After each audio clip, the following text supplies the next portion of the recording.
Hi, I'm Kelly Mountain with Goddess Modern, and today is my monthly sex talk video where I'm going to be sharing on a specific topic for sex and relationship and intimacy. And my hope, my intention in doing so is to empower you with information and insights and guidance and wisdom into how to be at your most healthy and happiest in this area of yourself and your life and within your relationship. So I'm going to dive right into the topic. And so let's see, part of what inspired me to even do this topic on sexual vitality for women and men is that in my work with women for the yoni healing massage work, a common thing that women are sharing with me is about the desensitivity they have to pleasure, to receiving pleasure through human touch, because they are using vibrators on a regular basis, and that is creating an overstimulation, which over time it desensitizes the nerves and makes it hard for a woman to receive pleasure through just human touch. And so it makes a woman have to rely on the use of a vibrator because when used on a regular basis, it accustoms the woman's sensitivity and pleasure to a machine, and a machine is not a human, and there's just very different qualities of touch. And I'm not here to say like don't use a vibrator and don't use sex toys. I'm just saying that there is a common experience that women are having, and as someone who works with the genitals of women for healing, I'm just letting you know this is a common thing women share with me. So it got me just thinking on the topic of sexual pleasure and really sexual vitality, because it's like if we're desensitizing the tissues, then that in a way is lessening a quality of vitality that we have in that part of ourselves. So it just got me thinking on the topic of sexual vitality in general. And then I thought, well, if I'm going to speak to this topic for women, then I also want to speak to it for men, because there's also a lot for men to know about their sexual vitality as well. And in some regards, things can work across the board for men and women, and then there's differences as well. And so I want to use my expertise to share that information with you, and again, to really just help empower you to have the most happy, healthy outcome in this part of yourself. I have some notes down here. You're going to see my eyes checking down here to keep me on track. I have a lot of info to share with you. And so let's see.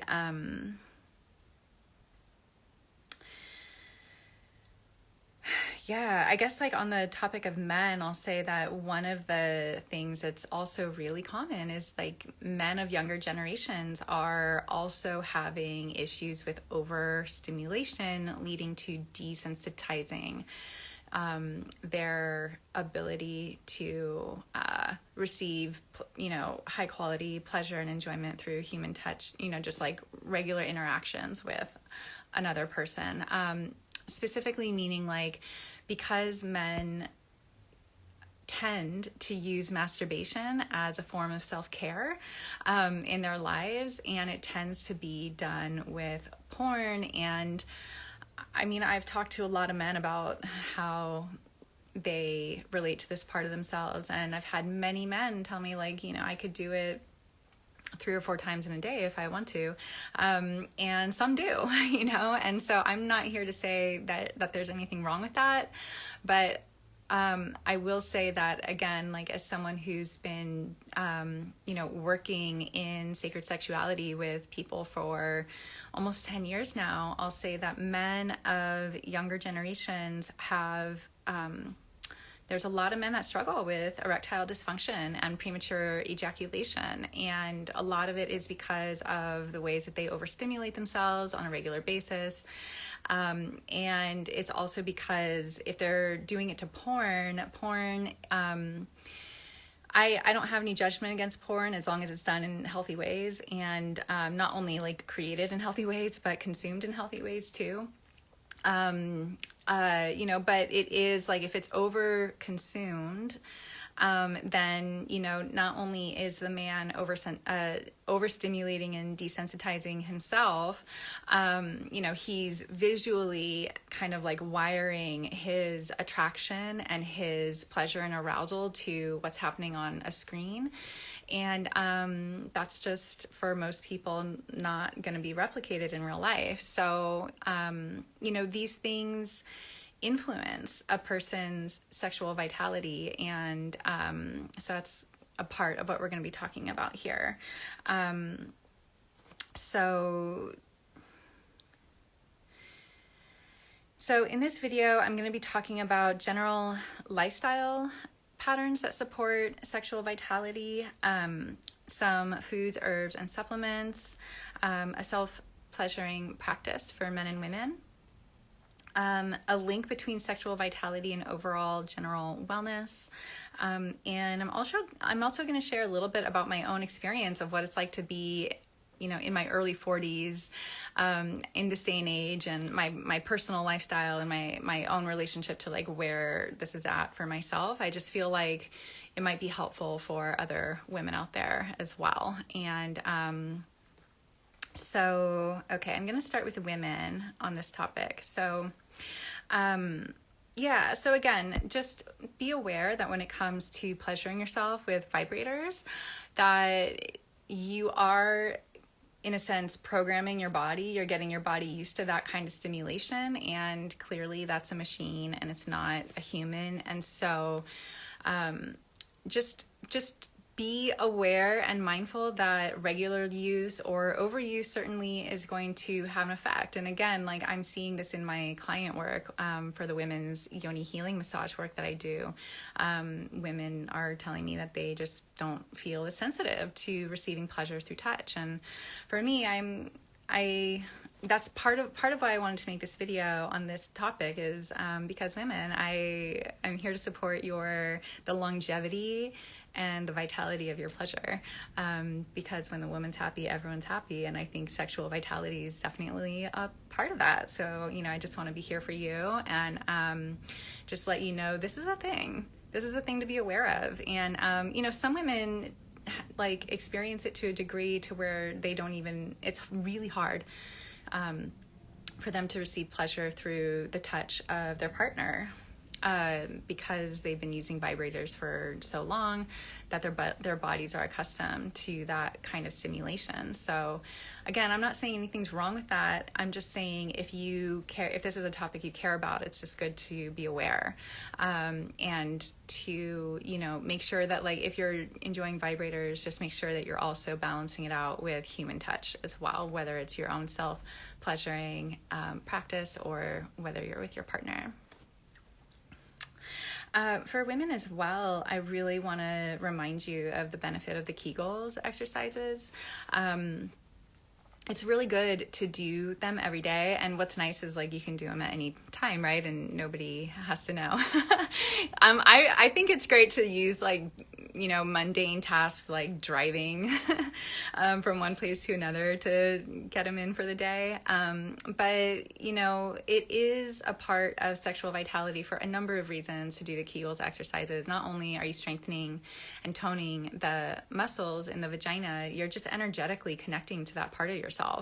And from what I can tell, again, in my client work with women, one of the most common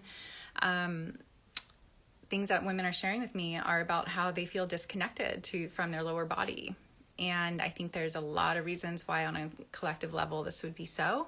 I know that's been a big part of my own personal journey as well. My healing journey is to, like, get grounded, rooted, feeling safe and secure inside my physical body. And so I think that Kegels exercises, as simple as they are, I think they actually are, like, really significant to creating that connection. And at this day and age, like, there's so much information out there about, like, all kinds of, like, practices that one can do, for vitality and for sexual energy cultivation. So I'm going to go, for me, I'm not necessarily gonna like focus on exact practices here, except, but I will say that like I've developed some of my own, and they definitely feel like I definitely feel like they really help, and I can feel the benefit of them. And so I just want to encourage you to seek out stuff like that if you're interested, or DM me, or we could have a call together or something. I can teach you what I've come up with, and what I teach my clients as well. And so the Kegels is really good to and when you do it, one thing I want to say about the Kegels that I haven't really heard anybody else say yet, and doesn't mean it's not out there, but I'm just saying I personally haven't heard this piece yet that I'm about to share with you. One piece about it that I think is really important is don't just squeeze the perineum and like the vaginal, the hole. I feel like it's actually most effective when, and you might have to use a little bit of your imagination in how this works, but I'm telling you, like it has like a more like full kind of activation and stimulation of the musculature, and that's one of the purposes of it. So don't just like focus on the hole. When you contract the vaginal walls as well. Like you can even imagine as if you have a penis inside you, and that you're contracting around it. So contract, and then energetically, if you can and even with your musculature, feel it. And again, if you have to use some of your imagination to even get this to click in your body, that's totally fine. I think it's really powerful to squeeze and then pull the energy up to where my cervix is. And when I do that, when I contract the perineum, the hole, but also the vaginal walls, and then squeeze and pull up towards the cervix, I just feel like that's like where I get like the most activation and benefit from that practice personally for me. And it also just feels really good to stimulate the cervix in that way. So I think energetically for women, there's a really big topic when it comes to sexual vitality around healthy sexual boundaries, and that those boundaries are based off of your value systems, which includes your value of yourself. So I think that energetically, really, for women, this is very important, because there's ways that we create either depletion, or there's ways that we create excess, and how that are directly connected to the ways that we are creating boundaries in our lives. And I want to say on the topic of boundaries, just FYI, in case it's helpful to know, on the topic of boundaries, the work is, like setting a boundary, just simply setting a boundary, that's like 30% of the work. The rest of the work is maintaining the boundary. You can set a boundary. You can say words and set a boundary. But that's not the work. The work is that you maintain the boundary. That when that boundary is challenged, and it will be, when that boundary is challenged, how well do you maintain? And obviously, there's aspects of life where it's appropriate to be flexible and adaptable, and that's totally fine, as long as it still reflects your value system. And, and then sometimes it's not appropriate to be flexible and adaptable. So it's really you have to constantly be tuning in with yourself. And what I'll just say to wrap that topic up, I have so much to get through for this video, so I'm just gonna kind of keep rolling on these topics for now. But I will say that on the topic of creating and maintaining healthy boundaries, if at any point you're not sure, that's a good indicator to just create a pause in whatever the situation is that you're in. Create a moment of pause and give yourself time to reflect, and maybe sleep on it. Because if you're not sure, that to me, that's either a no, that's a not right now, or that's a not in that way. So, and it's really important as women to have healthy boundaries. And again, that reflect our value system, which includes the value that we hold for ourselves. All right. So for men, I'll say,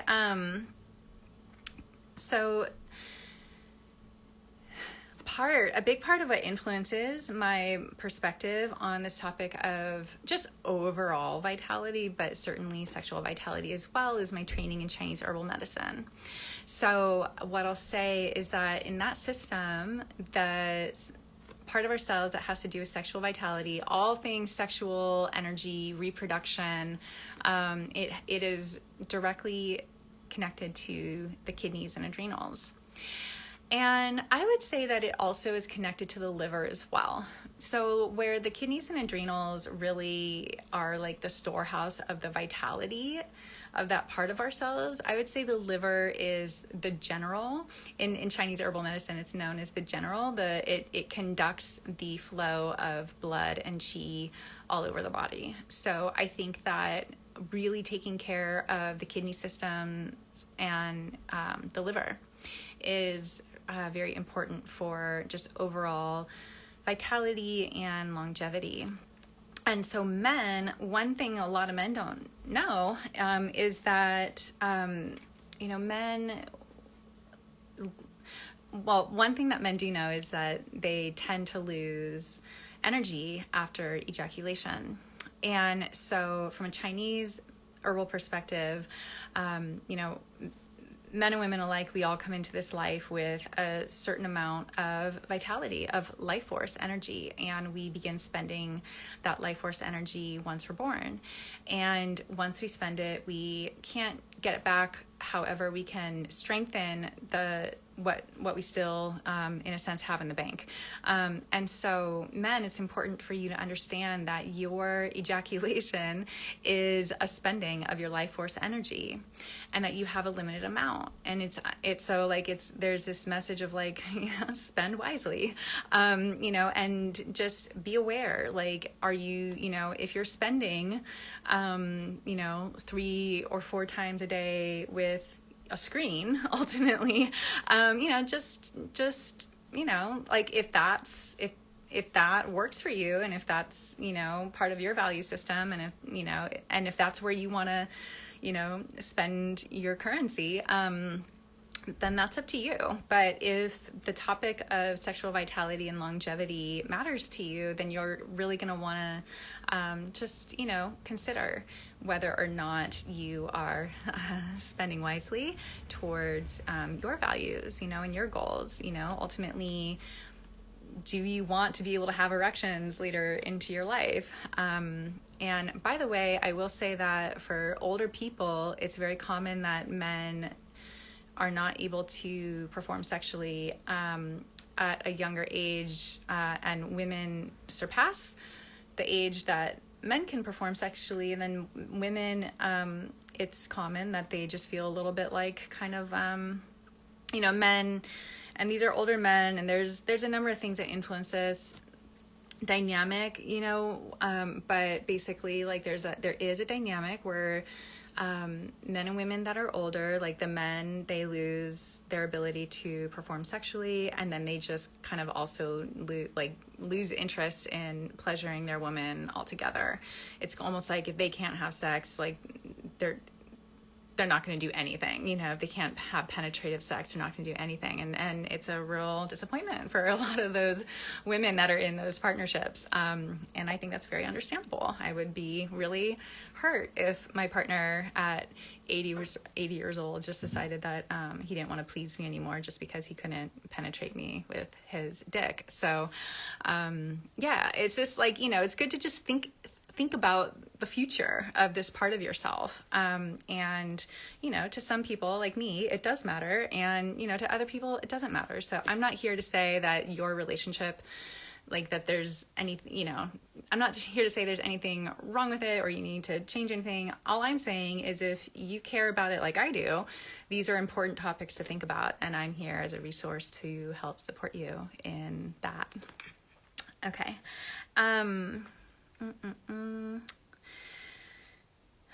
Men. Yeah, most men use masturbation as a form of self-care, and I totally get it. I don't judge you at all. And at the same time, I want to say, it's a Band-Aid form of self-care. It's a depleting form of self-care. And what I would say is, men, especially men, if you feel like you have a lot of energy, what I want to suggest that you do, work out. Work your body. Get that energy moving through your body. Specifically, feel the burn. Build muscle. Channel all that energy through your body and give it an outlet so that you're not just like, feeling it so intensely in your genitals all the time. I think, that's like one really important piece for men. Like, move it through your body. I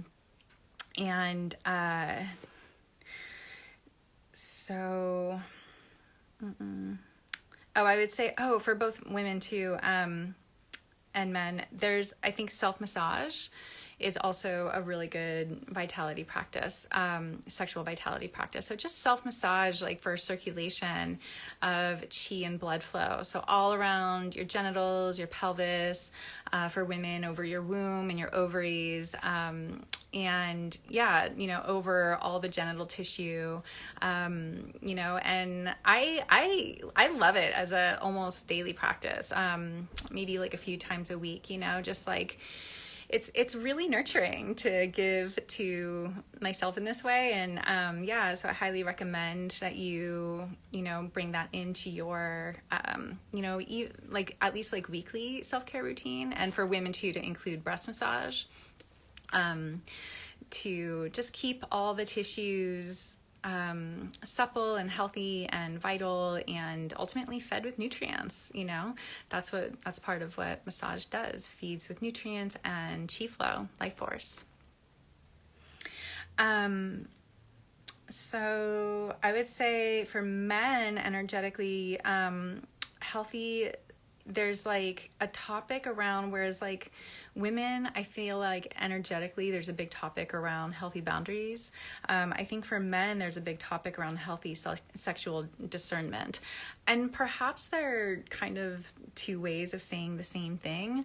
I guess they are, but I think that I think men having just really healthy sexual discernment, for some reason that feels more, it just feels more like connected to men for me for some reason. Maybe because for men, just psychologically, the way that men function in general, because of their biology. So the difference, and I'm not saying that this is like across the board for like all men on the world that have ever lived and for all women on the world that have ever lived. I'm just giving you some general information here, right?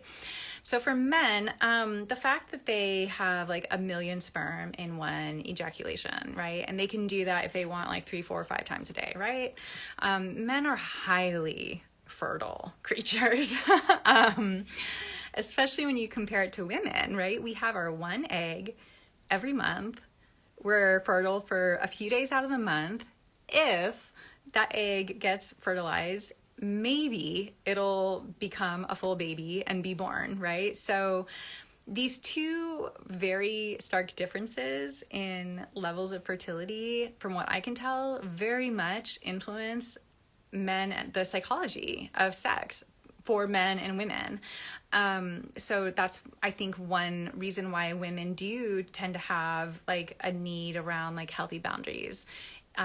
Because psychologically, even if we're not thinking about it, even if we're not like wanting children, I think there's just a way that our biology affects our psychology in a subconscious way that's like, I have this one precious opportunity of creating life, and I just want to hold it so sacred and so close to me, and I just want to make sure that I'm, if I'm gonna like engage with this person, make sure that I have healthy boundaries in place to take care of myself and to take care of this precious egg. And men different, right? I mean, if they can, a million sperm-ish in like one ejaculation, so to me, it makes total sense why men just have a very different, it's like, there's like a common stereotype. I mean, like a man can show up to, a social situation and, his mode can be a little bit more like, cast a wide net and just see who says yes, right? And that's how most men work. And it often works for them, it's like someone will say yes out of all, and that's how men, work the online dating as well. I mean, it's just, to me, it's interesting that these differences exist. And so I think for men, there's like, healthy sexual discernment. It's the topic of like, just because you can doesn't mean you should. And just think of the long game. Just think of the long game. I'm here to help you think of the long game and to help you have a really healthy, empowered, happy, satisfying sex life into your later years. So it just means, just know that less for men, less is more. All right, so I'm going to go into, I think I'll go into this topic of a self-pleasuring practice for men and women. This might be really familiar for some of you, but I think it's so simple, but I think it really works. Actually, I know it does. And so this is a practice that I've been working with for years. It's an edging practice. And this is a practice that I've helped clients with for many years as well. So, and it's not just edging for me. There's like a whole kind of meditative breathing, visualization, kind of movement of energy with it as well. So like basic edging is you are being pleasured all the way up to your edge of orgasm. You're like right there and you're going to go over the edge. But before you go over the edge, you stop, you take a pause on the stimulation and you let the energy kind of settle again. And then after that's happened, you build up the arousal again and you bring it to the edge and then you back off and you do it like maybe 3 to 5 times in one session. And so that's just kind of basic. And I would say, just work with that. That's great. Then that for men, especially, it builds endurance. And it gives men more control of their sexual energy, more control of like where they're at so that they don't have issues like premature ejaculation, which I think premature ejaculation is mostly because there's a number of influences of why this happens for men, but I would say for the most part, one thing that I see across the board is like the men either don't understand why edging is helpful to bring into their own self-pleasuring practice. So men, if you didn't get that, I'm here to just say it's important, so do it. But certainly in your experiences, sharing yourself sexually with another person, you need to have a ground of communication that informs the person you're with of where you're at and how they can be touching you to stimulate and stimulate your arousal level, and when they need to do a pause, there needs to be a ground of communication so that it's more of like a team effort, because if you as a man are being pleasured by another person, and if they don't know where you're at, they're like, they might very well send you over too fast.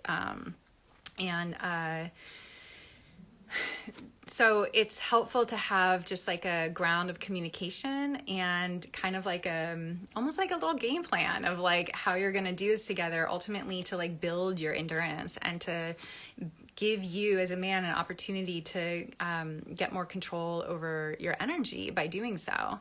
And so, I just really want to encourage you, use your voice, and just, you could even, part of the game plan could just be when you get to your edge, just say a word like stop or pause or slow down or whatever it is, but just something to clue your partner into like, okay, you're gonna, like, I'm there right now. I need you to let me kind of back off. Okay. So that's like the basic practice. But what I want to give you on the edging topic is a little bit extra that just, for me, I think makes it even better. So along with the edging, so when you get brought to your edge and then you're gonna back off, and this is for men and women, my suggestion is that when you're at that edge and you're experiencing that heightened level of arousal, there's a couple different parts of this. You're going to take a few deep breaths in. You're going to breathe in through the nose, like a kind of like a forceful inhale through the nose. And when you do that, you can use your imagination if it's helpful for this, but with your attention, your intention, and with your energy, forcefully inhale, pull all that sexual arousal up, and you're gonna bring it up to the top of the head, and then you're gonna exhale out the mouth. And again, this is where you can bring in your imagination, but just exhale and like see that energy fountaining out the top of the head and coming back down to the body, to the genitals again. And do that, that kind of breath and visualization like 2 to 4 times in a row, where it's like breathing in with a forceful inhale through the nose,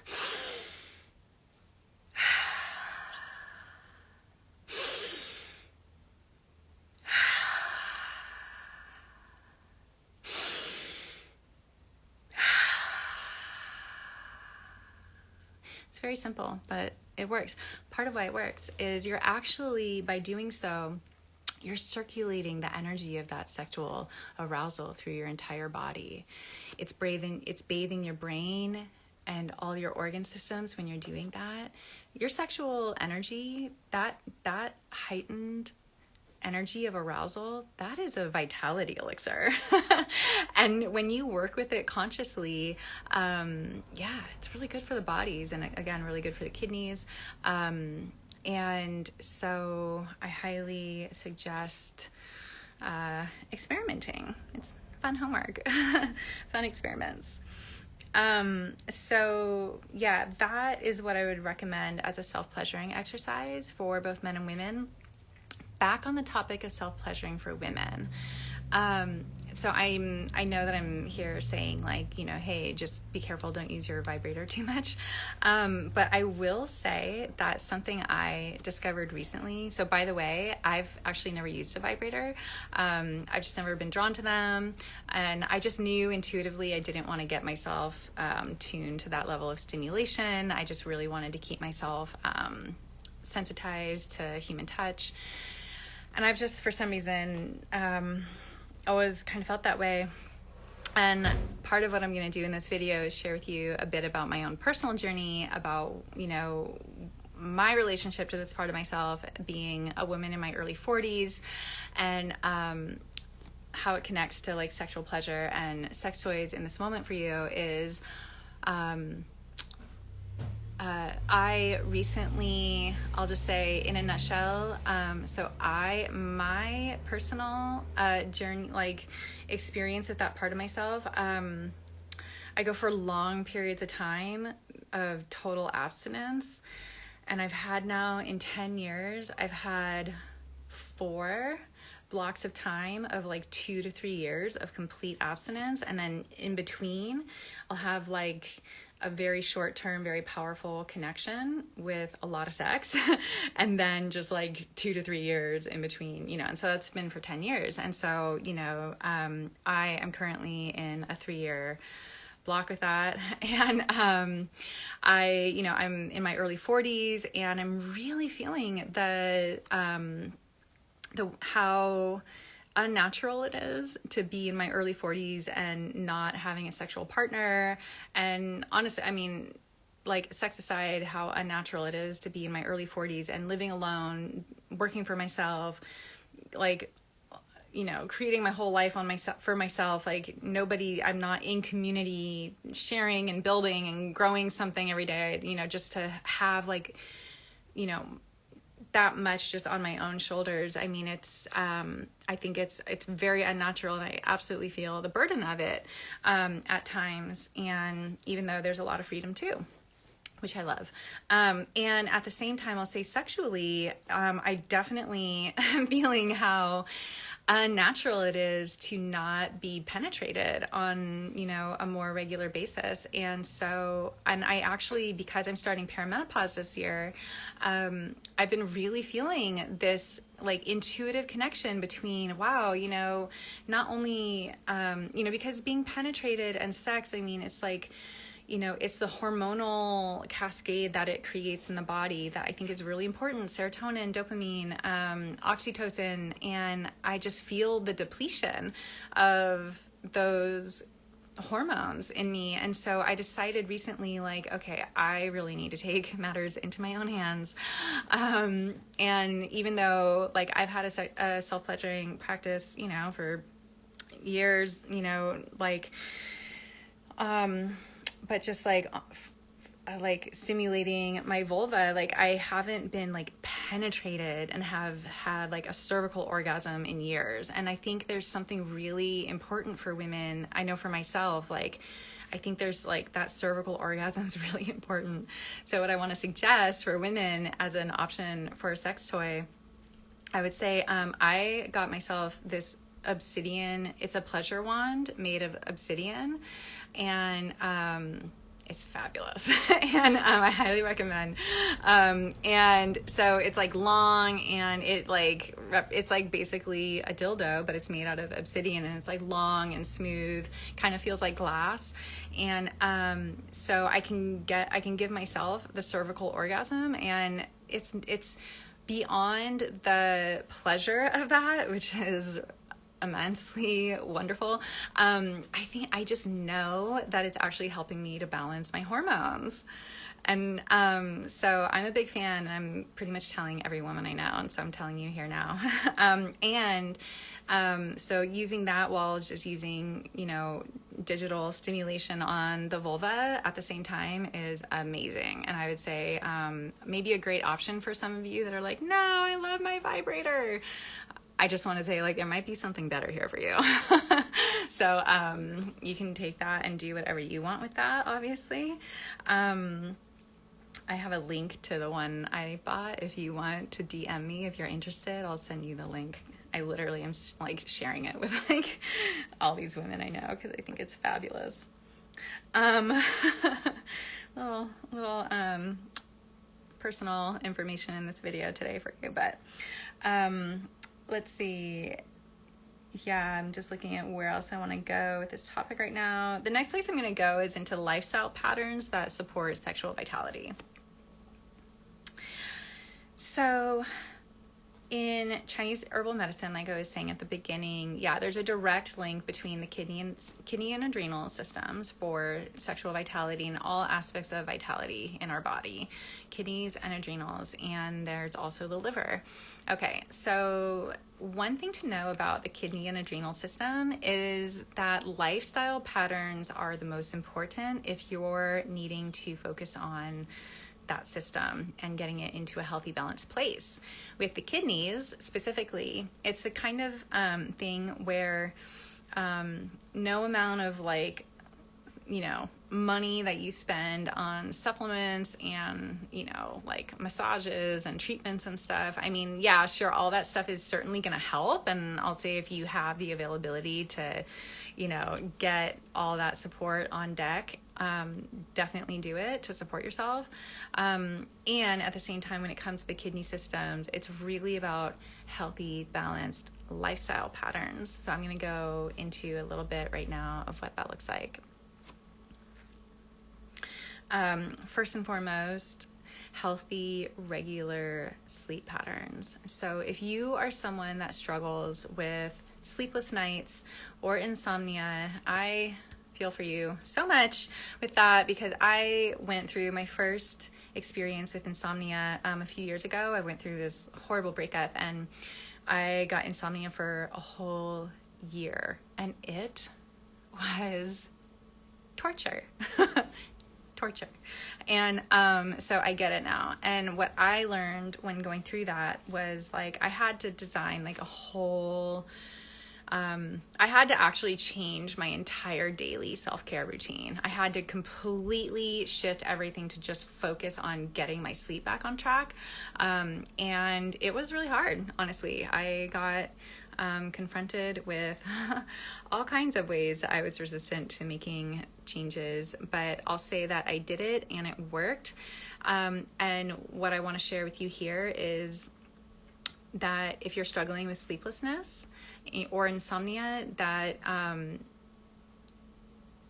with changes, with making adjustments that prioritize getting your sleep back on track, like it's basically essential. You have to sleep. And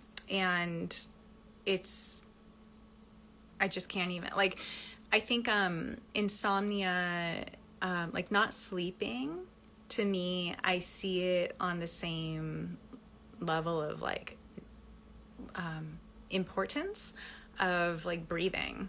It's just like the absence of breathing will kill you a lot faster than the absence of sleep, but they both will kill you, and the sleeplessness will certainly lower your quality of life like a lot. And it's that in itself is worth like really taking a look at where you can make some positive changes. And if you need support with that, I'm here for you. And we could take a look at how to do that, because I had to get a whole protocol down, and it was hard. And I will be honest with you, I was confronted by some addictions that I had to the way things were before that. And that was hard, but I did it and it worked. And so my point is that sleep is number one priority, and next to that, stress management. Finding healthy outlets for stress. And personally, I think that stress management is kind of a mind, body, spirit approach. You got to work that stress through the body physically, like work out, burn it off, get the breath pumping, like move that energy out of your body, and also body things like, taking a bath and laying on nature, grounding, but there's also things, like, just for like the mind and the spirit, like meditation and breath work, stuff like that. And breath work is actually, like especially like yogic breathing practices is really, really good for the kidneys and adrenals. So, these are things to build. What I'm describing here for you right now is like what to build in, for a lifestyle of sexual vitality and longevity. And, like with stress management as well, I just can't say enough about the benefit of like hire a professional to help you deal with stress. It's really helpful, and it also like, friends and family are great and we need that support too, but friends and family are not professionals, and there's only so much that friends and family can take on with us, there definitely is a point where it's really good to hire a professional, and they'll just get in there with you and help you work it out. And it's good to do that and protect your personal relationships too, and not always just like rely on your personal relationships, So hiring professionals to help with stress management if needed. Next topic is a balanced use of stimulants. So caffeine, tobacco, certainly like recreational substances, just know that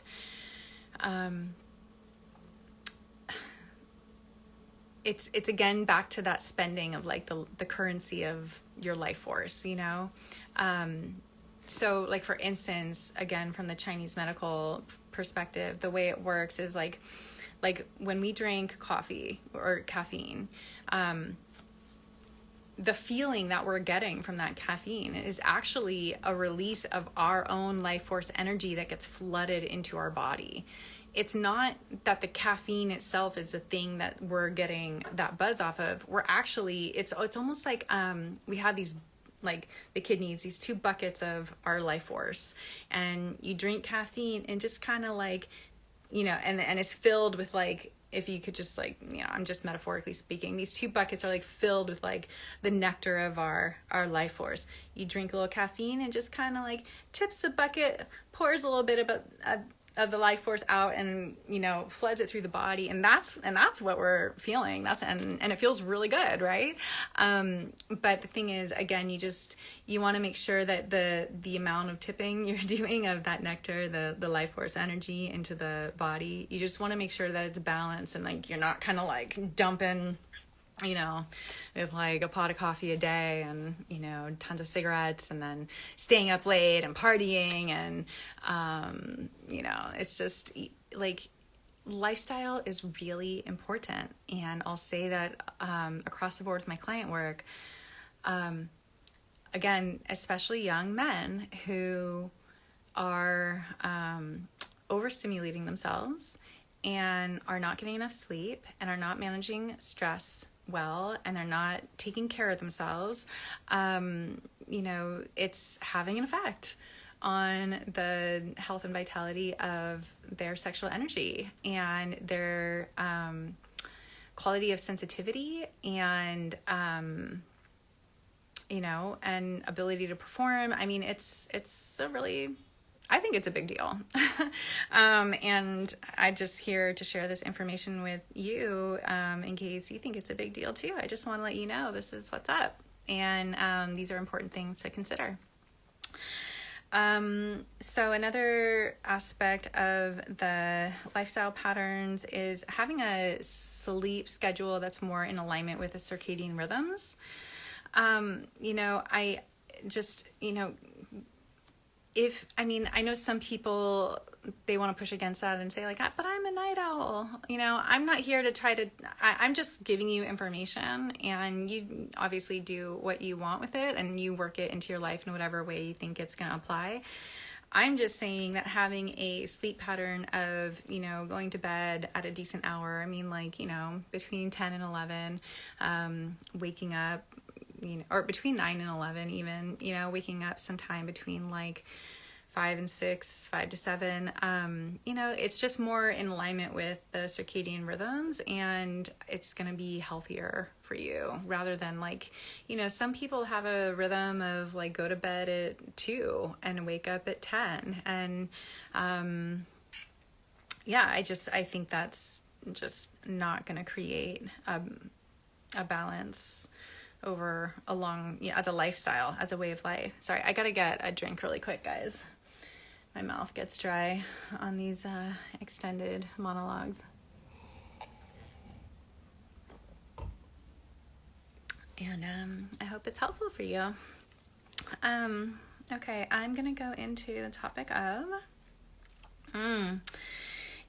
so this next one's more energetic.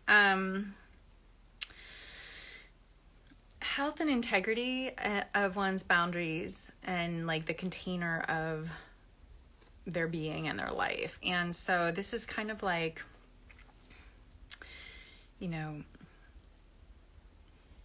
each of us has a way that we create our lives. Each of us has a way that we are in relationship to ourselves and in relationship to other people, in relationship to just how we're responding to life. Each one of us has an aspect of how we build, how we create our life. And sometimes the way we do that creates a drain or an excess in some way. And so on the topic of kidneys and adrenals and vitality, longevity, it's really good to do an assessment and see, where are there metaphorically cracks in the container?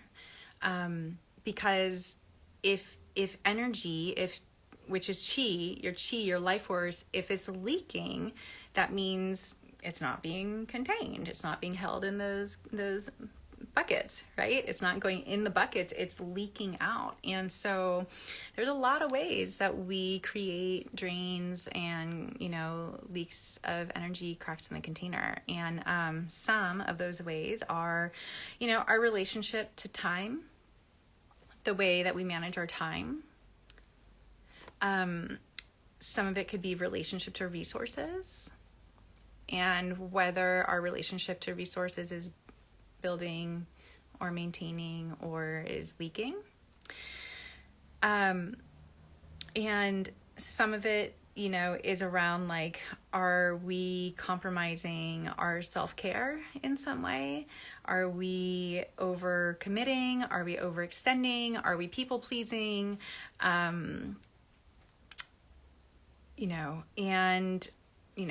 So these are really important aspects to look at that are more energetic. But if you happen to be someone that deals with, kind of chronic fatigue, or if you're just exhausted all the time, it would just be a really good idea to take a honest, look at where there are cracks in the container. And what I'm talking about right now is easier said than done, because what I'll say after years of coaching people around topics of health and wellness,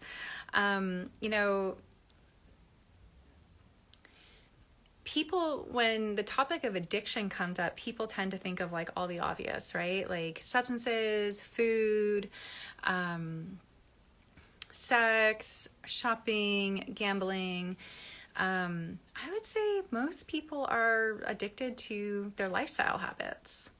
And it's really hard for people to be confronted with having to make changes to their lifestyle. And I get it. Trust me, in my own way, I've definitely been on that journey. And it's so funny, just like all the ways, that, we try to like figure out how we can ultimately keep doing the thing we know we shouldn't be doing anymore, right? Oh, trust me, I am really impressed with how clever I can get around, how can I keep doing this thing I know I shouldn't be doing anymore? And then I just keep getting confronted with like, no, really, it's like, just, there's no way that it's going to work. Just stop. So yeah, I get it. It's easier said than done, but it is necessary if you're really wanting to, preserve the health and longevity of your sexual vitality. Then these are all topics that are really important to consider. And one thing that I want to say on this topic, and the last thing actually on this topic, specifically to people that are in relationships, there's a really big piece, and I actually don't hear this spoken in terms of sexual vitality a lot, but to me, I definitely am here to say, they are definitely connected. So people that are in relationships, it's really important to understand that the art of courting your partner is definitely connected to your path of sexual vitality together. And it's a topic that tends to be kind of affect women more, where like women, there's a dynamic again that like I've seen this in my client work for almost 10 years now. There's this way that men, for a number of reasons, like they kind of stop courting their partner. There's this kind of way that they think about it that sounds something along the lines of like, well, we've been together for like 10 years, 20 years, 30 years. Like, why do I have to court her? Like, she's already mine. Like, we're already in it, we've been in it for a long time. And so that's a common kind of position that men can take in relationships. And what I'll say is that's definitely not working out for the longevity of like sexual connection in your relationship. Women will never stop needing to be courted by their man. I mean, like women that are at least like wanting to have sex with their man, that's like a lifelong thing. So like to my male clientele, when they get that, when they kind of take that position when they're sharing with me, I'm like, you definitely need to keep courting your partner. It's like for women, you know, it's kind of like, it's a big part of like what fills the intimacy well for women. And women need that ongoing. And we need to feel that in moments outside of just when the man's ready to have sex, right? And especially, like, this topic is especially true for long-term domestic partnerships and especially with kids. So this is just a really big piece that if you're in a relationship and you care about the longevity of the sexual vitality of that connection, guys, I just want to help you out here and say, keep courting your woman. Keep taking her out, buy her nice things, make her aware that you're thinking of her, you're considering her, you're doing things to help her and make her feel special and make her feel beautiful. And,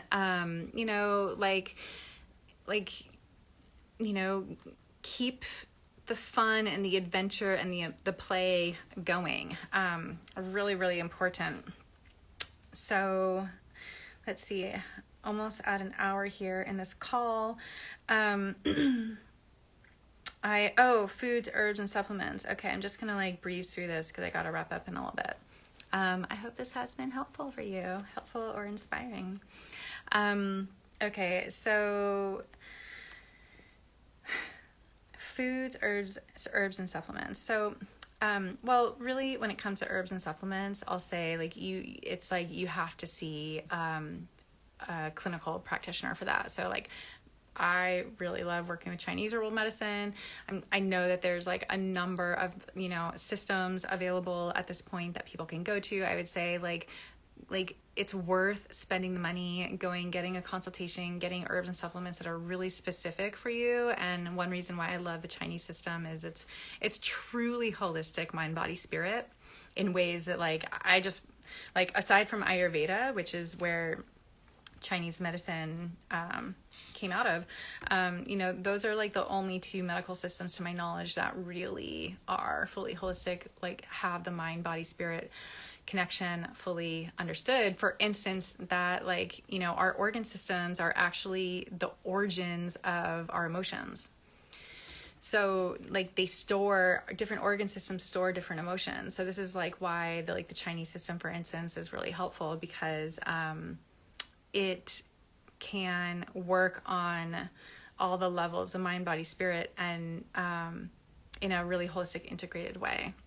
So I'm not going to necessarily go into specific herbs and supplements, although I will say that in general, they will, when it comes to sexual vitality, they will generally be building blood and minerals and chi, life force. And they will generally, not always, but generally be root herbs. And also with roots, root vegetables are also really good, along with bone broth, and red meats, and darkly pigmented foods like fruits, berries, dark leafy greens. Those are all going to have a lot of minerals in them. And yeah, hormonal health.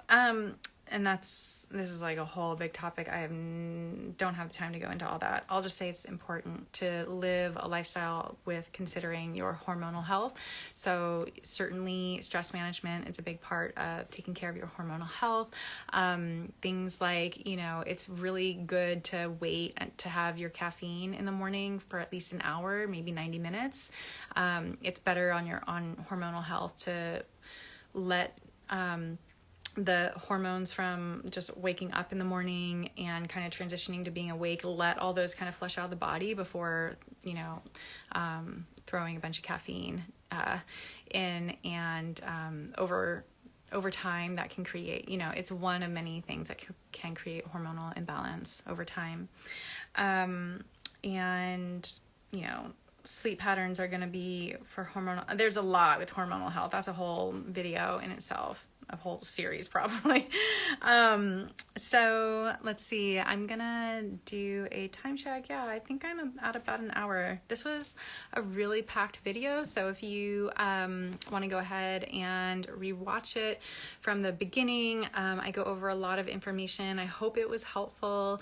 And so I work with women and couples for transformational work and intimacy. I work one-on-one, in person and online. I do also private retreats and small group retreats. And so if any of that would be, if you're interested to learn more, you can go to goddessmodern.com. The link's in my bio as well. And yeah, there's a lot of really amazing aspects to my work, and I would be happy to share more with you. And you're welcome to join me on a free 30-minute call if you're interested to explore any of that. And yeah, I just so hope this was helpful and inspiring. And I hope that you ultimately have the best outcome with the sexual aspect of yourself, and that you just feel healthy and energized and able to enjoy it fully. I think that, oh yeah, I didn't go into that actually. Yeah, I don't have time, but I'll just breeze over and say, I think that enjoying a happy, healthy sex life is a big part of just overall vitality and wellness for men and women. It's an important part of ourselves. And yeah, I'll just leave it there for now because I gotta hop off this live call. And again, with all that I'm saying, with some of the stuff, I recognize that sexuality and people's relationships to that part of themselves is massively nuanced and complex. So I'm not here to say that everything I say on this topic is like how it should go for you. All I'm saying is I'm just here to simply give information in case it's helpful. And if you want more, then I'm happy to jump on a call and we can explore more of what that would look like. All right. Thank you so much for your time here. I really appreciate it. And have a great rest of your day.